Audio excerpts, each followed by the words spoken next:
स्वागत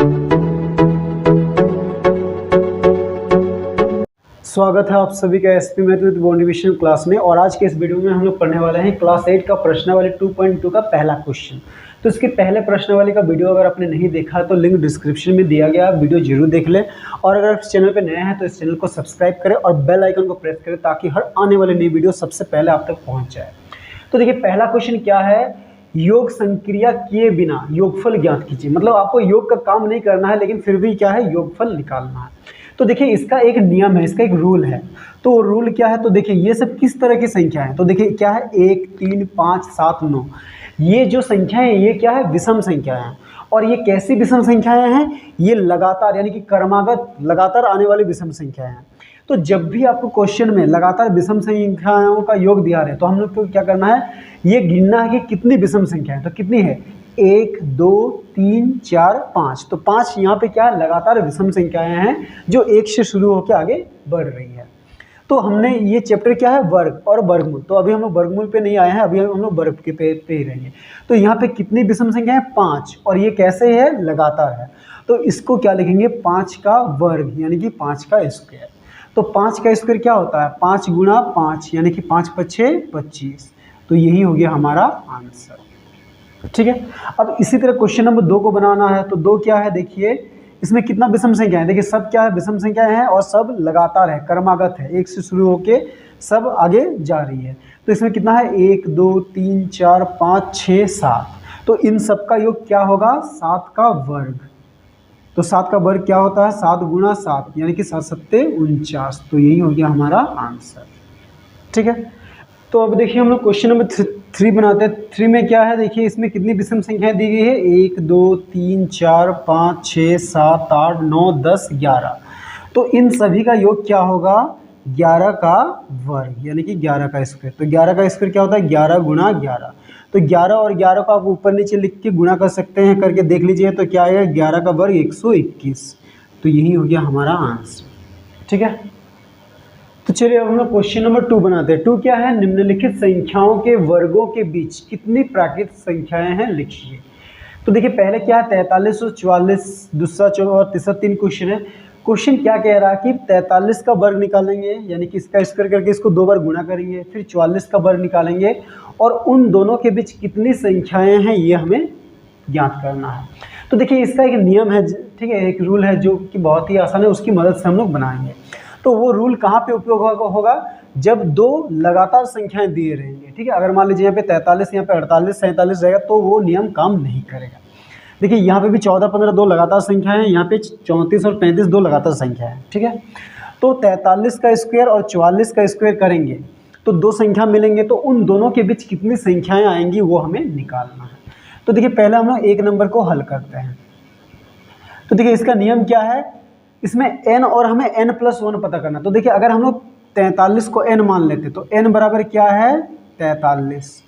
तो 44 क्या है, n+1 यानी कि n में 1 जोड़ेंगे तो n+1 क्या है, 44। ठीक है। अगर 43 n है तो 44 क्या है, n+1, उस n में 1 जोड़ देंगे तो 44 आ जाएगा। अब फॉर्मूला जो है वो लिखते हैं, क्या लिखे है कि चूंकि n² यानी कि 43 का स्क्वायर और n+1 का स्क्वायर यानी कि 44 का स्क्वायर के बीच क्या है, 2n प्राकृत संख्याएं होती है। ठीक है। तो ये नियम है, आपको याद रखना पड़ेगा। तो यहाँ पे n क्या है, 43 और n+1 क्या है, 44। तो n² यानी कि 43 का स्क्वायर और n+1 का स्क्वायर मतलब 44 का स्क्वायर, इनके बीच क्या 2n प्राकृत संख्याएं होंगे। तो अब लिखेंगे इसीलिए n² मतलब 43 का स्क्वायर और n+1 यानी कि 44 का स्क्वायर के बीच क्या है, 2n प्राकृत संख्या होंगे। ठीक है।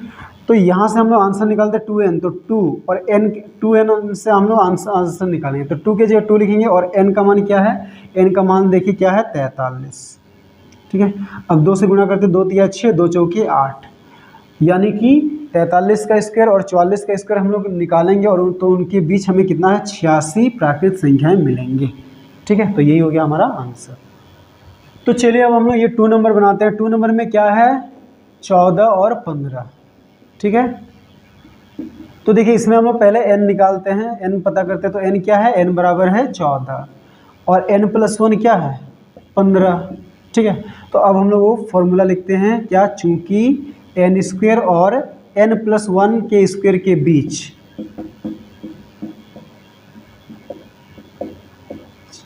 क्या होता है 2n प्राकृत संख्याएं होते हैं, ठीक है। तो इसीलिए यहाँ पे n कितना है 14, यानी कि 14 का स्क्वायर और n + 1 कितना है 15, 15 के स्क्वायर के बीच क्या होगा 2n प्राकृत संख्याएं होंगे, ठीक है। तो यहाँ पे आंसर कहाँ से आएगा, ये 2n से। तो 2 की जगह 2 लिखेंगे और n की जगह क्या लिखना है, तो देखिए यहाँ पे n का मान कितना है 14, तो 14 दूनी क्या हो गया 28, तो यही हो गया हमारा आंसर, ठीक है। तो चलिए अब हम लोग क्वेश्चन नंबर 3 बनाते हैं। तो 3 में क्या है 34 और 35 है, यानी कि 34 का स्क्वायर और 35 का स्क्वायर निकालेंगे तो उनके बीच कितना संख्या आएगा। तो यहाँ पे देखिए n बराबर क्या है 34 और n + 1 कितना है यहाँ पे 35, ठीक है। अब फिर से वो फॉर्मूला लिखते हैं क्या, चूंकि n² और n + 1 के स्क्वायर के बीच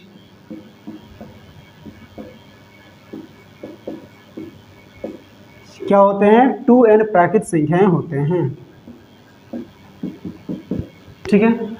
तो इसीलिए यहाँ पे n कितना है 34, यानी कि 34 का स्क्वायर और n + 1 क्या है 35, तो 35 के स्क्वायर के बीच क्या होंगे 2n प्राकृत संख्याएं होंगे, ठीक है। तो आंसर कहाँ से आएगा, ये 2n से। तो 2 की जगह 2, अब n की जगह यहाँ पे कितना है 34, तो 2 से गुना करते हैं, 2 चौके 8, 2 तिया 6, तो यही हो गया हमारा आंसर, ठीक है। तो चलिए अब हम लोग क्वेश्चन नंबर 3 बनाते हैं। 3 क्या है, निम्नलिखित संख्याओं को 2 क्रमागत पूर्णांकों के योग के रूप में लिखिए। तो देखिए इन संख्याओं को क्या करना है, देखिए यहाँ पे पहला नंबर क्या दिया 23 का वर्ग, तो 23 का वर्ग निकालना है और उन्हें हमें क्या करना, 2 संख्याओं के योग के रूप में लिखना है, लेकिन वो दोनों संख्या क्या होने चाहिए क्रमागत, यानी कि लगातार होनी चाहिए। जैसे कि 5 को हम लोग लिख सकते हैं 2 जोड़ 3, तो 2 और 3 क्या है, दोनों क्रमागत संख्या यानी कि लगातार आने वाली संख्या है। तो 7 को हम लोग क्या लिख सकते हैं 3 जोड़ 4, 3 और 4 को जोड़ने से 7 होता है, लेकिन वो दोनों भी क्या है क्रमागत संख्या है।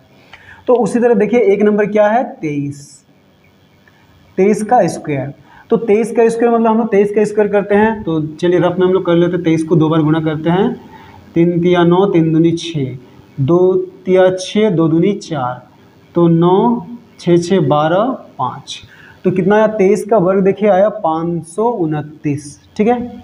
अब ये 529 जो आया है इसको 2 संख्याओं के योग के रूप में लिखना है। तो इसके लिए हम लोग क्या करेंगे 529 को 2 से भागा करेंगे, तो देखिए 2 दूनी 4, 1 फिर 2, 2 छक 12, कट गया पूरा, फिर ये 9, तो 2 चौके 8, 1, ठीक है। अब देखिए पहला क्या मिला 264, तो देखिए जब यहाँ पे हम लोग को जो भागफल आता है वो वाला संख्या लेना है और उसके बाद वाला ले लेना है। तो इसीलिए क्या लिखेंगे 529 बराबर क्या आया उधर भागफल 264 प्लस, तो 264 के बाद क्या आता है 265। अब ये दोनों को जोड़ के देखिए ये आ रहा है कि नहीं, तो ये 5 और 4 को जोड़ने से 9, ठीक है। 6 और 6 12 का 2 हाथ में रहा 1, फिर 2 और 2 4 और 1 5, यानी कि हमारा आंसर सही है, ठीक है। अब इसी तरह देखिए 2 नंबर क्या है 15, तो 15 का स्क्वायर आप लोगों को पता होगा या फिर नहीं पता तो ऐसे ऊपर नीचे लिख के आप निकाल लीजिए। तो 15 का स्क्वायर क्या होता है 225, ठीक है। अब 225 को 2 संख्याओं के योग के रूप में लिखना है और वो दोनों संख्या क्या होनी चाहिए लगातार यानी कि क्रमागत। तो उसके लिए 225 को फिर 2 से भाग कीजिए, देखिए 2 एकम 2 कट गया, फिर 2 2 एकम 2 कट गया, फिर 5 2 दूनी 4 1, तो क्या आया भागफल 112। तो इसको लिखेंगे 112 जोड़ 112 के बाद क्या संख्या आता है 113, ठीक है। अब ये दोनों को जोड़ के देखिए तो इतना आ जाएगा, तो ये हो गया हमारा आंसर। अब देखिए 3 नंबर क्या है 19 का स्क्वायर, ठीक है। तो 19 का स्क्वायर मुझे याद नहीं आ रहा तो हम लोग करके देख लेते हैं। तो 19 का स्क्वायर कितना होता है 9 9 81 का 1 हाथ में रहा 8, तो 9 एकम 9 9 8 9 और 8 17, फिर एक 9 9, एक एकम एक, 9 7 16, 2 और 1 3, 361। ठीक है, तो 19 का वर्ग क्या होता है 361। अब हम लोगों को क्या लिखना है 361 को दो क्रमागत संख्याओं के योग के रूप में लिखना है। तो इसके लिए फिर क्या करेंगे 361 को 2 से भाग करते हैं, तो 2 एकम 2, 1, फिर ये 6, 2 अट्ठे 16, पूरा कट गया, फिर ये 1 अब नहीं जा रहा। तो देखिए यहाँ पे क्या है, ये जो 1 है ना वो ऊपर से उतरा है और नहीं जा रहा, लेकिन बाकी क्वेश्चन में क्या था वो 1 यहाँ पे घट के बच रहा था। तो क्योंकि ये ऊपर से उतरा और नहीं जा रहा इसलिए यहाँ पे एक 0 देना है। ठीक है, तो क्या आया भागफल 180। तो यहाँ पे क्या लिखेंगे 180 जोड़ 180 के बाद कौन सा संख्या आता है 181। तो यही हो गया हमारा आंसर। ठीक है।